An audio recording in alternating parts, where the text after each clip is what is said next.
Welcome to the Grid Mod Pod, brought to you by AEIC. In this podcast, you'll hear from the utility industry's top operations leaders on how their companies are working to modernize and improve our ever-evolving power grid. Thanks for joining us. Welcome to today's episode of our Grid Mod podcast. I'm Dr. Elizabeth Cook, your host. As the world pivots towards sustainability, the transportation industry is undergoing a significant transformation. So with the rise of electric vehicles, we're just not witnessing a change in the type of cars on our road, but also a shift in how our electrical grids operate. So joining me today is Ken Munson, the CEO of Rhythmos, a leading expert in this field, who will help us navigate these changes. So Ken, it's wonderful to have you with us. Could you give our listeners a brief introduction about your work and your expertise? My name's Ken Munson. I'm the CEO of Rhythmos. Happy to be here. Thank you for the invite. I started in the industry in 2006, 2007 timeframe. Was one of the co-founders of Sunverge Energy. We were one of the early pioneers on grid edge innovation, grid edge integration, battery and solar, and then ultimately managing those grid edge loads via the cloud. So we were early patent holders in a lot of the grid edge storage solutions that have evolved today. Post Sunverge, after about 10 years having run that company, I started another company, or stepped into another company is more appropriate, called Congruitive.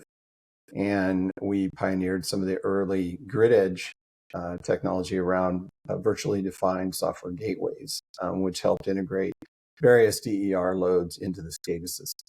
After about 3 years, we sold that company to Tantalus, which is a technology company here in North America.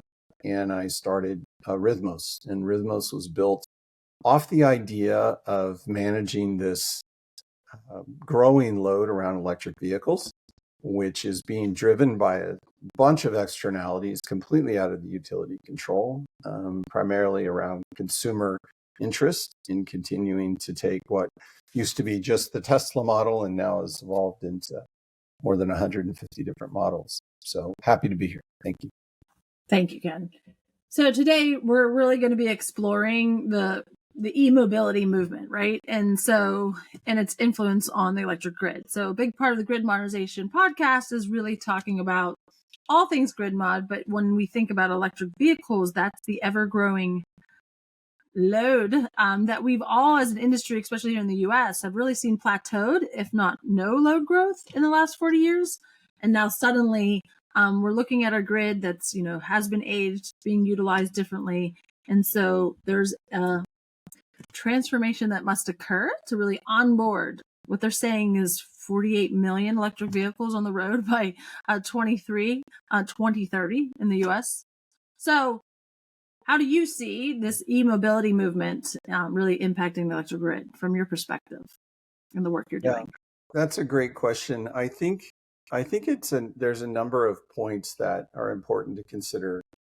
First off, regardless of the statistic or the headline that you read and buy into as far as EV adoption, what we're finding is that even small levels of penetration of electric vehicles are having meaningful impacts on the distribution grid. And more specifically, what we mean by that is, as you look at roughly an electric vehicle's load being the equivalent of the peak load of a home, for every electric vehicle that's added, let's say, to a cul-de-sac, you're having the one additional home impact that is taking an already stressed, or could be already stressed, transformer and potentially prematurely aging that transformer. So the impact is real, whether it's at large utilities like PG&E that have a fairly large penetration of electric vehicles in their service territory, or small utilities, rural co-ops, and municipal power companies around the U.S. that have smaller impacts of fleets and passenger vehicles. So that's number one. EVs matter. It's a load that is not in control, if you will, from a utility perspective. It's not anticipatory. It's a consumer-driven kind of load growth that has caught America's attention, the global attention, right? And so everybody is focused, and load growth is growing quickly. I think additionally, though, when you look at the nature of the distribution network, you have an already growing reliance issue. So you have an aged infrastructure. And so those assets are already stressed. I think that could be a podcast in itself to talk about resiliency. But transformers themselves, which are the single point of interconnect with electric vehicles, represent an asset that historically used to be something you could plan for, a utility could plan for replacement on a 16 to 24 week cycle. Today, it's 172 weeks. So supply chain issues have impacted transformer availability. That's further followed by the fact that those price constraints on availability have driven the price of a transformer from what used to be for, let's say, a 50 kVA transformer, $8,000 to $10,000, maybe quadruple that, maybe upwards $30,000-$40,000. And some people would argue that you look at it and you say, well, it's just going to be a rate case. The PUC is going to step in and just rate case the spend to upgrade that infrastructure. The reality is, though, in these inflationary periods, the PUC is not so inclined to just simply push dollars onto the utility that then ultimately are passed on to the consumer. So there's an energy affordability issue that is on the mind of everyone. So a lot of regulators are simply saying, no, you're going to have to find other ways to do this. And in Rhythmos' case, we look to say, how can you take the existing built environment and get more from it, extract more from it, allow for greater adoption before replacement has to happen? We don't make the case that replacement isn't going to be something that has to change over time. Load growth by itself is going to have an impact, and things are going to have to be enhanced. So kind of, I like to ground the audience, in a lot of things that you said, and just kind of, understanding, we have a grid. It was built, and evolved over the last 100 years. And there was a time where we, as, society realized, if we continue to use energy at the rate that we are all beginning to use energy, from a world that did not have electrical power to then a world where we realized, how can we be more energy efficient? How can we use less? The grid that was built for that and then stood for the last 40 years. And so the challenge is you have utilities that are managing the assets that facilitate the electrons. And within the regulatory and the various business models, there has to be a different perspective or creative thinking of how to spend capital or O&M to really allow the evolution of electric vehicles. And electric vehicles is one of many technologies that are really driving this new way of thinking.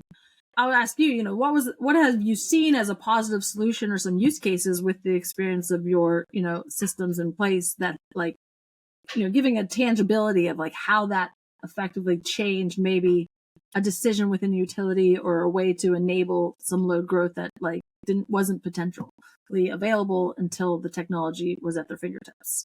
I think that one of the challenges is utilities struggle with, there's a lot of data available, but that data resides in a number of silos within the organization. And although that data may serve different entities, it's often not combined and looked at as a collective, right? And so more specifically, what I mean by that is a lot of utilities, especially as it relates to EV adoption, are driving the growth or driving the forecasting out of the programs group, right? And programs are being established by customer programs, not necessarily distribution operations and planning. And given the historic kind of siloing of utility functional groups, they often don't talk, or the data certainly isn't collaborative.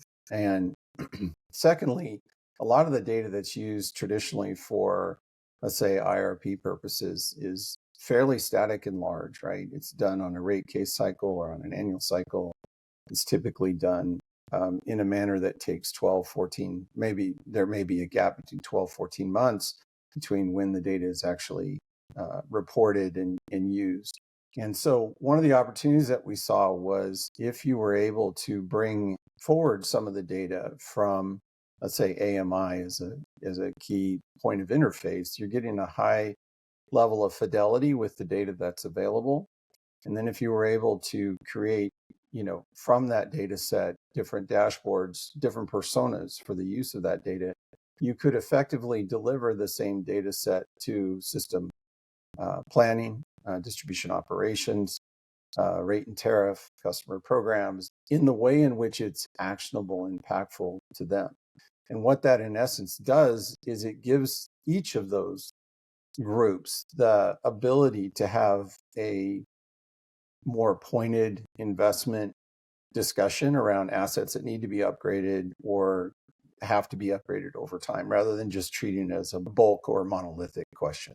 So what I heard is data and the power of data. So it's understanding one, I think a transformation that's happening on top of stagnant load growth to now looking at exponential load growth is a way that we can, as a society, get ahead of preparing the grid. Is it really starts at the customer by understanding customer segmentation, or like who in your territory and at what time may they adopt EV, and where will the charging infrastructure show up. So like from a predictability perspective, the last 100 years, we as humans woke up, got ready for work, went to work, came home, went to bed, did it all over again. So that curve, that load, the energy that we used was predictable. And, our models were kind of set, right? Like the shape was there, but maybe the usage, went up and down a little bit. But what the data at the edge from the customer, if we can understand it, we can develop better load forecasting. We can model the system that exists, study it from a wired perspective of like how much it's going to be utilized, and really start evolving. And from your perspective, EV mobility is like now you have moving load. So the need for that data is ever more important, but that goes right into your planning organizations within utility, right into real-time system operation, to construction, and then all the way back to the customer, because they have an expectation of safe, reliable, affordable power. So then understanding the energy usage with the data can then drive different customer programs. It can drive rate making, how we actually see who's using the right energy at what time. So what you're kind of sharing is that platform is available if utilities start to like break down those silos, and the data is the same, but how you bring it together, put it together, and then like drive it forward is one of the biggest things that I think we need to do, that we as the utility space. Yeah. So very true. Yeah. I think there's one other point, and that is it's often thought that utilities are a monolith and that the different groups using the data within the utility are unique and disparate. And in fact, they are. And I think our point here is that there needs to have developed a system that allows the utility to tap into the existing traditional systems, ADMS, DMS, right, DERMS, VPP, or customer programs, and tap that data, augment that data so that those decisions can be better informed as they make them. And on the customer side, I think the customer is basically not interested in managing load. That's not their first priority. They want to charge their vehicle when they need it and go to the grocery store or work when they need it.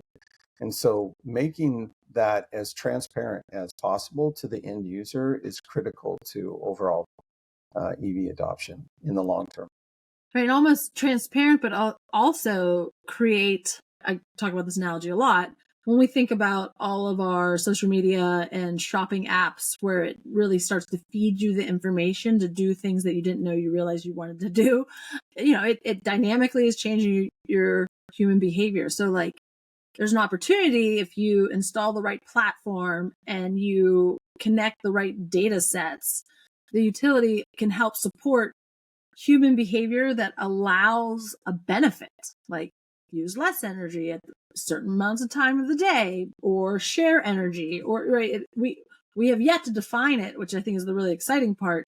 Once we set up the platforms and connect all the data, we can now start creating information that helps us as consumers of energy, instead of this thought process of like controlling or managing. It's really actually supporting and enabling.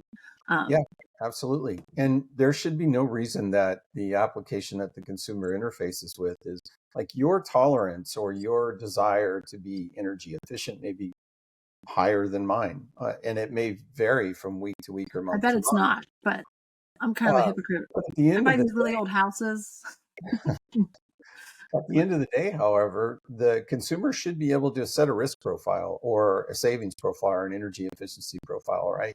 And say, this is what I want to achieve. And then let the algorithm drive the desired outcome for them, or Right. drive them to that desired outcome. And it's possible. And it's Right. And so I was going to share, like you could potentially share. So me, in my experience, has really been in the power systems, gather the data, build the models, run the analytics, and then provide the information to whoever may need it, and use that information as is. Behind the scenes, like when we start talking about the data and the amount of data and how fast the data needs to become available to the different systems, it's a whole new world, right? From an IT architecture strategy of where this data goes, how it's pulled and when it's pulled, and where, then ultimately where the algorithms are being ran on. So I guess, what are the critical structures or platforms within a utility space that, that we can focus on to really help prepare for this EV adoption, right? What does that look like? Yeah, I think from the utility perspective, there's Rhythmos' strategy is very clear. Number one, we don't rely on telematics to inform us of the load first and foremost. That's an enhancer at best. What we really rely on is tapping into the very rich data, 15-minute incremental data from AMI. But then we augment that data, right, with connectivity information from GIS. And that informs us of what the asset and asset load characteristic looks like on the distribution network. We further tap into, where needed, OMS, and then we can go as far into the SCADA or ADMS application that is necessary or that the utility wants to engage with. What we also recognized historically, coming from the DERMS background, is that it's very expensive to integrate. It's very time consuming to integrate, and it's a complex endeavor. So when we formed Rhythmos, we looked at that as kind of a traditional barrier that we had to overcome. And so what we do now with modern analytics is we can actually only grab the information from any of those sources, whether it be ADMS, GIS, OMS, or AMI, and only the information that's necessary to inform the algorithm of how to best signal what's the optimal time for charge for the consumers then delivered. And I guess for our listeners, we are acronym heavy in this industry. So you rattled them off a couple times. I'm just going to take a moment. So ADMS is Advanced Distribution Management System. And so that is literally a software platform where you have a GIS, Geographical Information System, the information of how all of the assets are connected to each other, aka the circuits that run down your street associated with each other, aka the power grid, is pulled into an ADMS, which then has all of your relevant impedance data and ratings of the equipment so you can run a power flow solution. So it's a real-time simulator that the industry as a whole pretty much stood these up in the transmission space in the 70s, 80s, 90s. So we've evolved, when computers became available. And what's happening rapidly is that similar systems are being deployed and constructed on the distribution grid. So that's the ADMS, and you need the GIS to input it. And then you said OMS, which is your outage management system, which is another software package that can communicate to the utilities more accurately than phone calls from customers to say their lights are out. Because there was a time in our history where customers had to call the utility to let them know their lights were out before action was taken. So outage management systems are an EMAP, so it's a digital format of relaying the message to the operators when an actual outage occurs. So, and then you also said DERMS, which is Distributed Energy Resource Management System, and EV is a DERMS. So that's another platform, software package that utilities are actively deploying, and that is a very broad, that could be a whole podcast. What is DERMS? But what you're talking about is an easy way to tap into those systems that I spoke of to give the intelligence required to help support the management of all of these EV charging systems.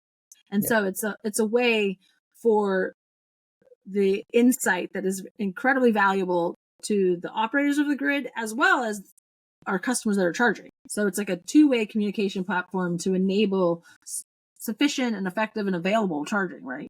I love it because the platform itself, there's a lot of steps that must be made, but there's ways that you can create it before everything is installed, as long as you have access to that AMI data.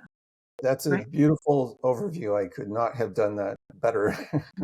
That was fantastic. I'll give you one. AMI is another one, Advanced Metering Infrastructure. That's correct. And that's where all of the good data comes from. Let me caveat that for you now, because with all of the complexity that you introduced, you can imagine the complexity around integrating some new technology. But often, and is the case, the technology stack that you just described, probably less AMI, but everything else is not available to from a cost perspective, it's not available to every utility. Every utility in the country does not operate on a DERMS or an ADMS platform. Some are still on SCADA, some DMS, although most have evolved, distribution management systems, which is the first generation of ADMS, and aren't able to address the oncoming EV load easily. So the technology that exists today, Rhythmos' technology, is designed to also serve the rest of the population, right? Tapping directly into their SCADA or directly into their DMS to inform and provide actionable insight where possible. But often we do it via AMI, so that is a critical component to it. But ADMS is not necessarily a mandate for us to. Right, mostly the DMS, or at least AMI infrastructure. Yeah. And I think that's another beautiful, space and why education, general awareness of understanding where we were, where we are, and where we're headed. And the key to a lot of this technology that is becoming available, it's not a deterrent, and it should be seen as that. It's if the power of understanding and baselining our current grid so that we can do things like that you're speaking of to kind of manage before the evolution of all of these other technologies. Because as you said, every utility is unique in themselves based on ownership, really how it's built out over the 100 years, within what state or what country it's regulated by. So you're gonna come at it at all different levels, but charging is the same across all. So having a solution to really tap into that before we all can evolve is key. So Ken, it's been an enlightening discussion. Your insights on the e-mobility movement, I think, is quite impactful to everything that we're doing. So the innovative solutions are what we need at this time as we are in the midst of the fourth industrial revolution. So thank you for joining us. It was a great conversation. Great. Thanks for having us. Bye-bye. And I guess I can't, for my listeners out there, don't forget to subscribe for more in-depth conversations on the future of energy and sustainability. Thank you. That's a wrap for this week's episode of the Grid Mod Pod. Thanks for tuning in. We hope today's conversation got you thinking about new and creative ways to improve our power grid. Be sure to subscribe to our YouTube channel to be the first to hear new episodes. This podcast is brought to you by AEIC, the place where operations leaders come together to share knowledge and provide guidance to the electric utility industry. We'll be back with a new episode soon. Until then, keep powering on.